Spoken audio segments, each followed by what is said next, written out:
Hello students, the topic of today's lesson is teaching pronunciation, the issues. The objectives of today's lesson are to identify the problems of pronunciation faced by students, to critically examine the issues related to the teaching of pronunciation, to develop a conceptual understanding about the theoretical framework for teaching pronunciation, to compare the research-based approach and the traditional approach to pronunciation instruction, to get familiarized with a few strategies for teaching pronunciation.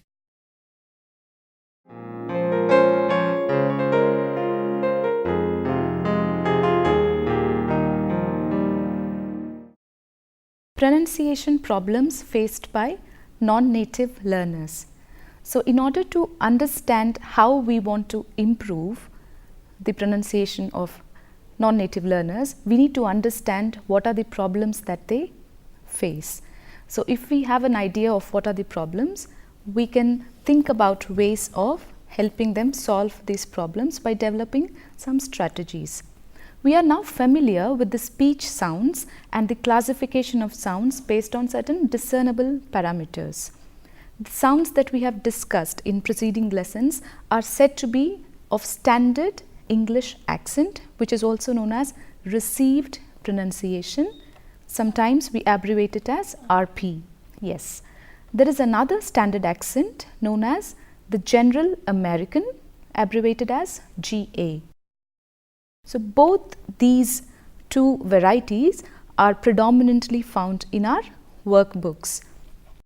Researchers working on the teaching of RP to non-native learners have identified few areas where learners are likely to go wrong in articulation. So, some of these are: they fail to differentiate between the sound O and O. For example, in the word cot versus the word caught. There was a cot in my room. I caught the ball. There was a cot in my room. I caught the ball. So, it is difficult to differentiate between these two sounds for a non-native speaker of English. So, when you were trying to listen to me, sometimes we are not very sure if which word did we hear, which sound did we hear. Was it O as in cot or O as in caught? Another example, the difficulty in differentiating between the sound Y and E. For example, the word east, representing the directions, is sometimes pronounced as yeast. So, this type of problems exist even among native speakers of English, and therefore, it is considerably acceptable on a global level. Another type of problem is caused by lack of awareness.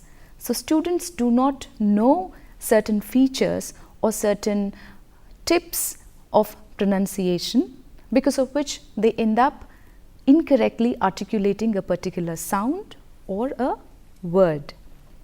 For example, if you take languages like Hindi and Malayalam, this sounds p, t, k. There is an aspirated form and there is an unaspirated form. So, when we learn these languages, we learn them as p, p, t, t, k, k. But in English, however, students sometimes are not aware that p, t, k, when they come in the initial position of a word, for example, pot, top, kite. When p, t, k come in the initial position of a word, they are to be aspirated. So, lack of awareness sometimes causes such kind of difficulties, but by raising awareness of students of certain tips and certain rules of pronunciation, we can help students to improve their pronunciation. Some problems, however, are common to all Indian states. For example, the same one, aspirated sound pa-ta-ka, whether it is pa-ta-ka or pa-ta-ka. How do we articulate that? Difficulty in distinguishing between the sound w in voice and w in water. They look very similar. So, this difficulty in distinguishing between these two sounds, difficulty to distinguish between s and sh. Is it ship or sip? I was sipping coffee or he was on the ship. Yes, so when you are giving the context, you are able to make the difference. But if you normally say sa or sh, it is difficult for some speakers, non-native speakers particularly. Now, difficulty with final cluster. By final cluster, we mean the consonants that are following the final vowel in a word. For example, the word wasp, where the final cluster is s, p. Quite simple. Take the word against, n, s, t. Some non-native speakers end up saying against by inserting another vowel in the final consonant. Take the example 12th. The final cluster here has l, f, th.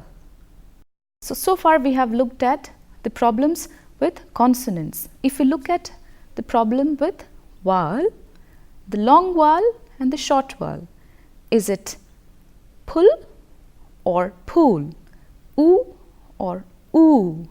Diphthongs. Diphthongs are sounds which are a combination of two vowel sounds. Suprasegmental features, that is the aspect of stress, for example, are also some of the common problems faced by the non-native speakers of English. In addition to these, there are some state-specific problems. We can identify the difficulties if we have to look at the example like the Bengali language speakers. Some of them might find it difficult to differentiate between v and b. Is it vidya or bidya? That difficulty. Some Tamil speakers might add a u sound at the end of words. Or if you have to take the example of Telugu speakers, bukku, pennu. So, they might add an extra sound which doesn't normally exist in the word. In case of Hindi language, some speakers might use r sound as a trill. Experts propose a few steps for teaching sounds. These are identifying students' problem areas, finding a meaningful context for problem sounds, like for example, I was talking about sip and ship, developing communicatively relevant tasks that incorporate the sound, developing at least 3 or 4 exercises that are able to give enough practice, because it is through practice that they come to understand how a sound should be correctly articulated.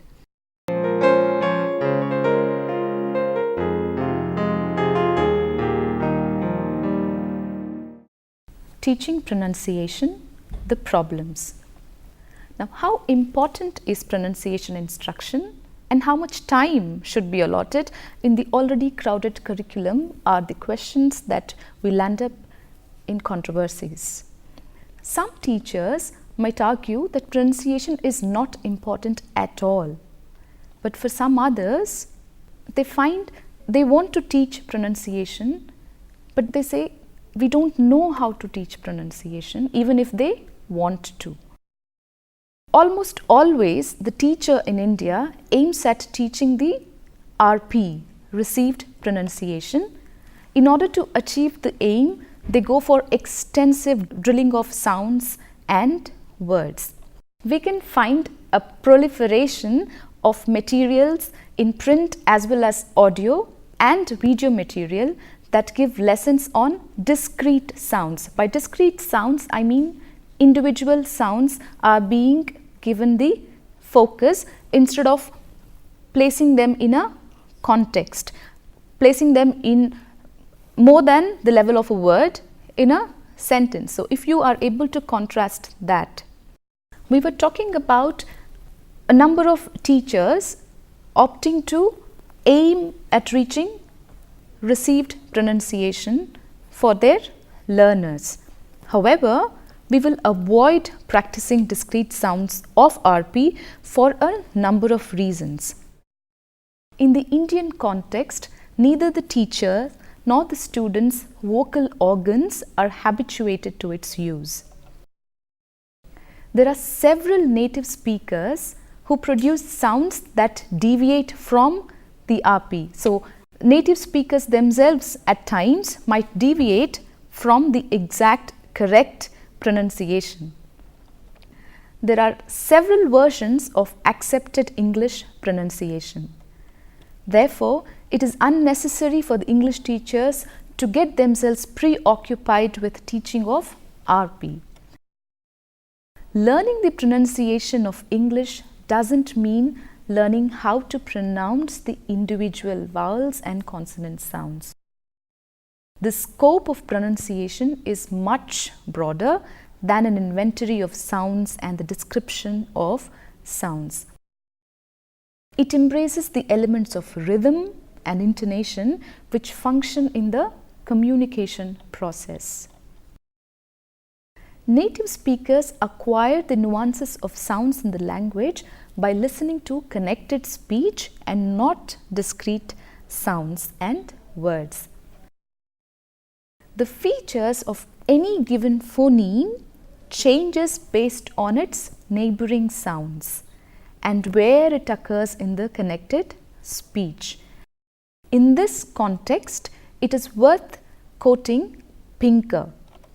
The sequence of sounds we think we hear within a word are an illusion.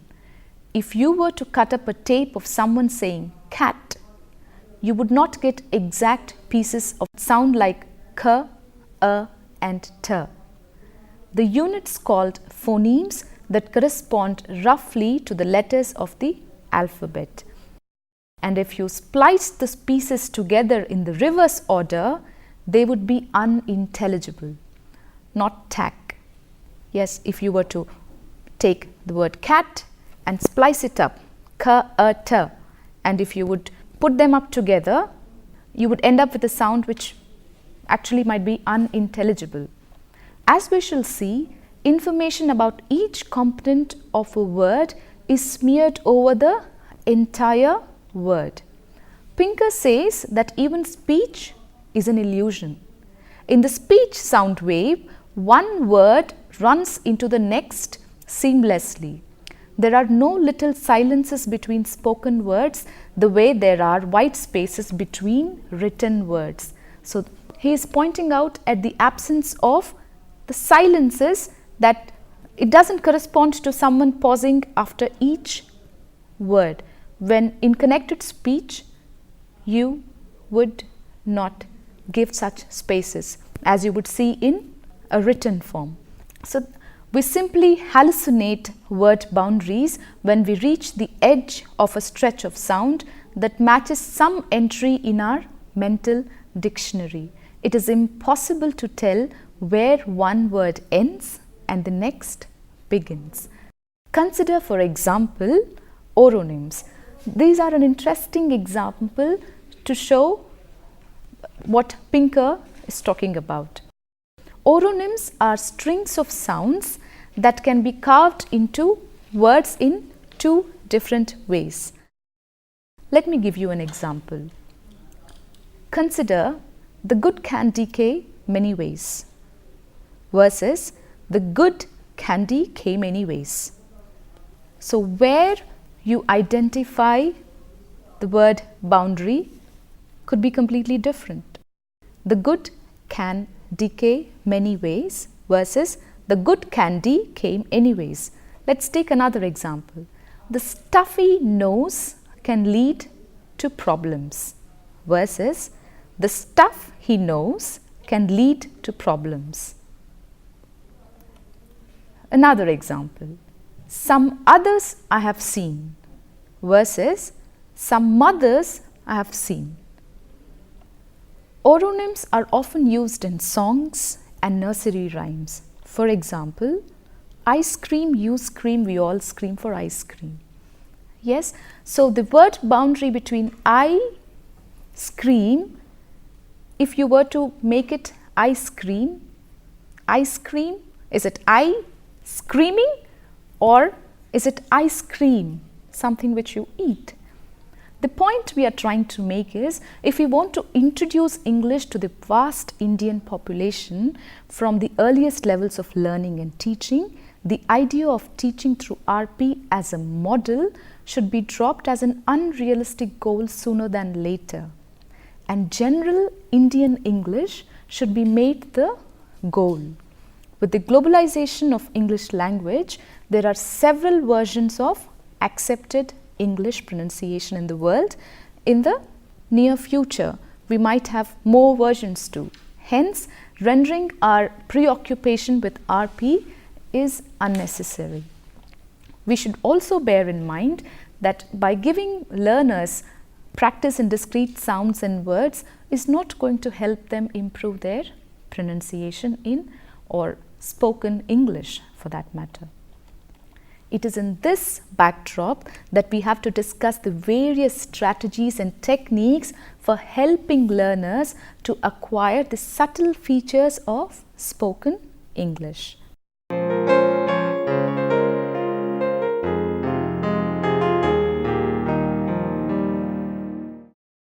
Theoretical framework for teaching pronunciation.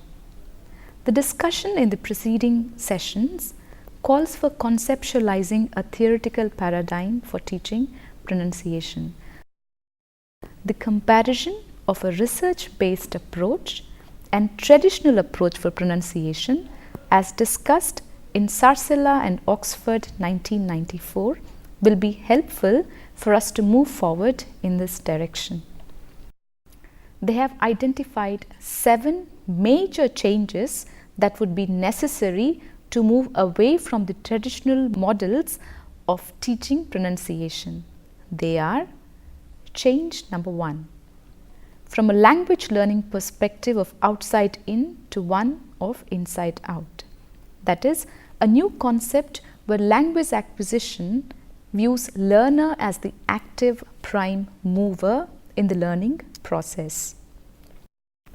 Change number 2, following from the altered conceptualization of learning process, a movement from a focus on group to an increasing focus on the individual learner differences, individual learning styles and strategies.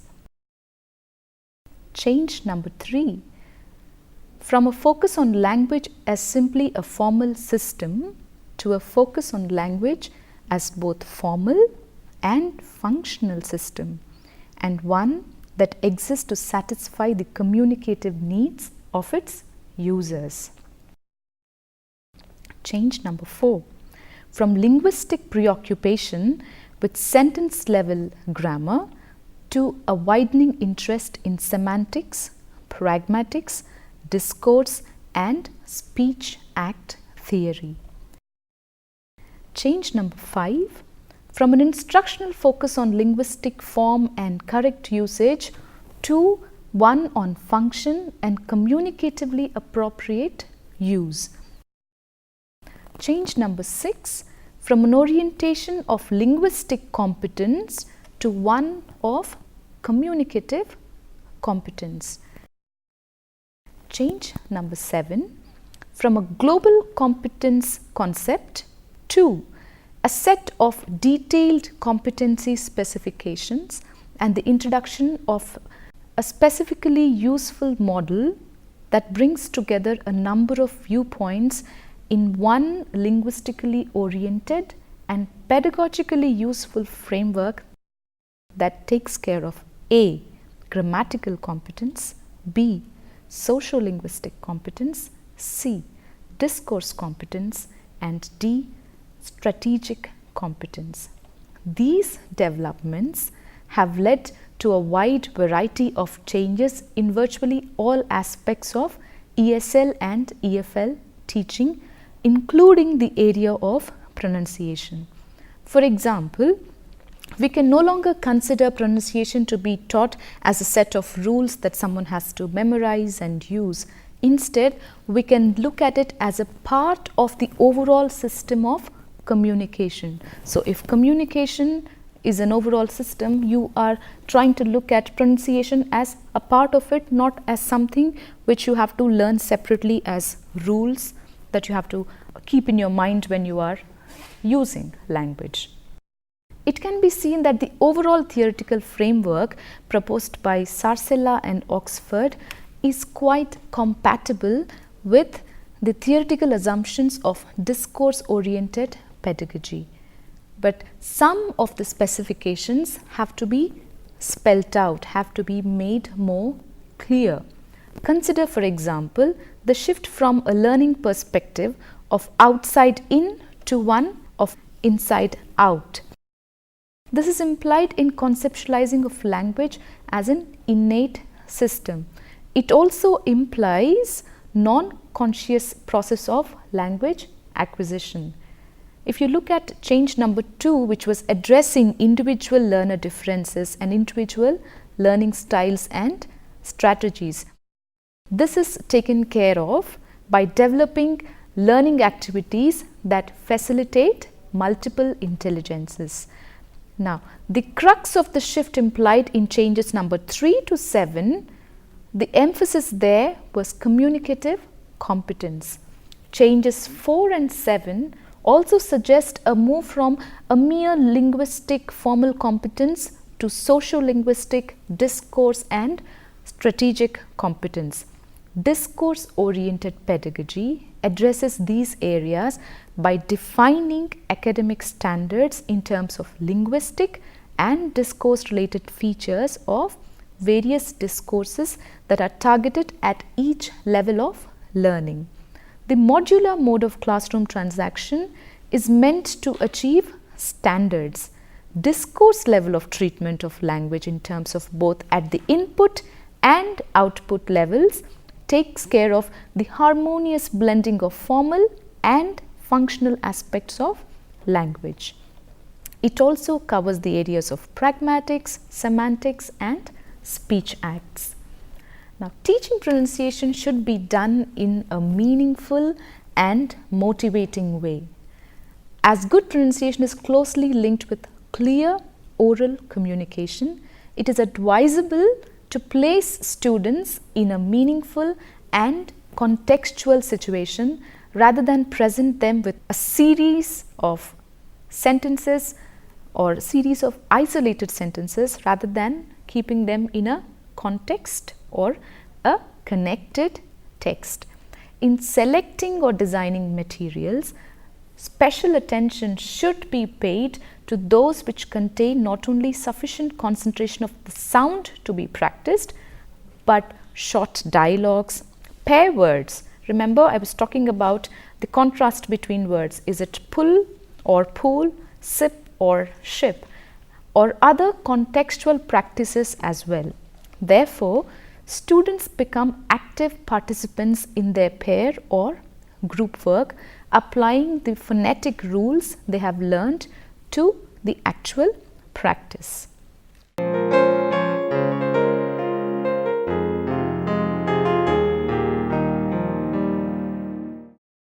Comparison of research-based and traditional approach to pronunciation.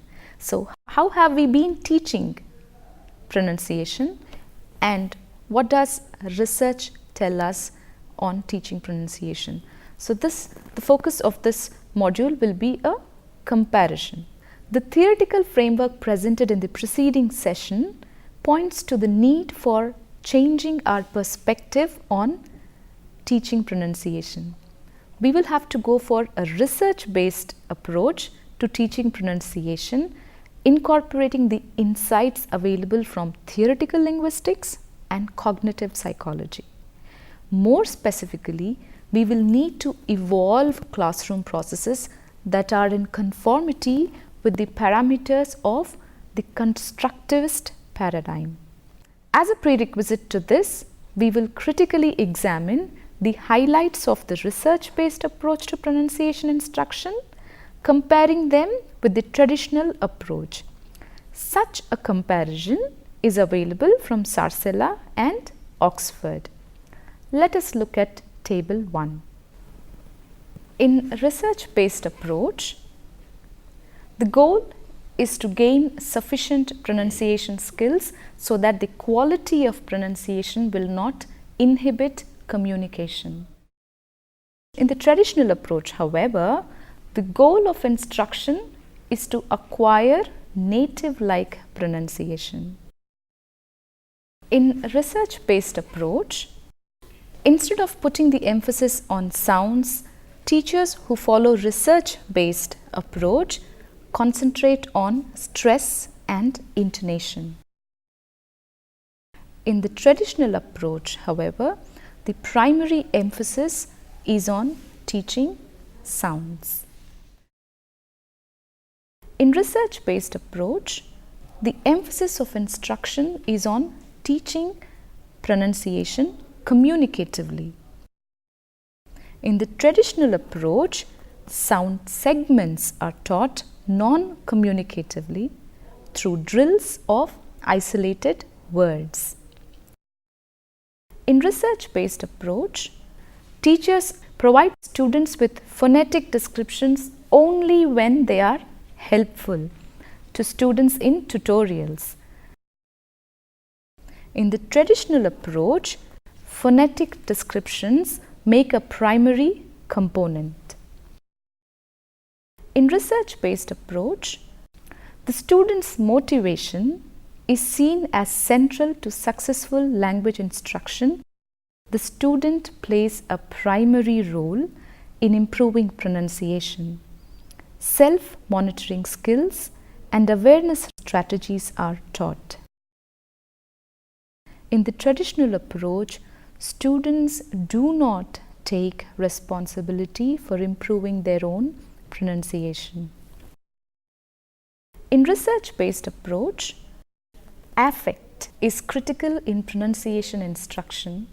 Students learn specific relaxation activities to lower anxieties and resistance to improving pronunciation. In the traditional approach, affect is not viewed as important in instructional activities. In the sessions that follow, we will discuss how to work out classroom processes that will reflect the pedagogical implications of each of these aspects. For this, we will meet in the next session. Thank you, students.